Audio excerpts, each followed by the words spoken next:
Welcome to this week's High Gluttony walkthrough of twice baked butternut squash. I'm Gretchen. And I'm Becca. And Gretchen is showing us the first step of this, which is to have 2 butternut squashes. They're supposed to be about 5 pounds and 3 pounds respectively.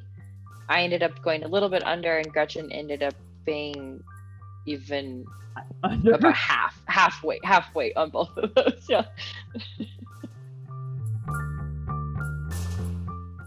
So here's a very vital step for helping that heat permeate through the shell. Is you gotta stab it, and I just like stabbing things, so it's a little angry. But then after you're done baking at 400 degrees for however long, mine only took about 30 minutes, and Becca's took about an hour. And then once it's cooked, you'll scoop out the insides and keep just 2 of the shells. And I think they recommended the 2 larger ones possibly. Yes. And then put all the filling from all 4 into a bowl. And then again, you can toss those 2 smaller shells. But then you just kind of want to be real delicate, because since we're using the squash as a shell, you want to make sure you're keeping them intact.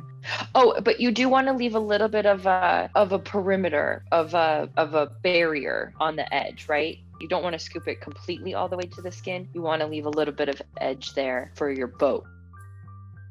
Right. So yeah. So the foil boat also pretty key to keeping the shape of the squash. Unless you decide to just go for broke and throw out the whole idea of putting it in a shell and just put it in a dish, then you eliminate this whole step.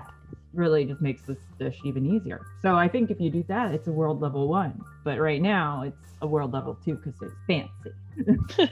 After you fill the shells, you go right in the oven.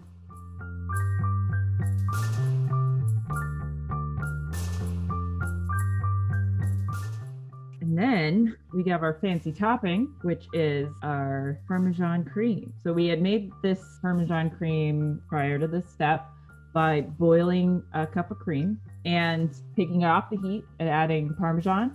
And you got to get whisked in real good when you put it in.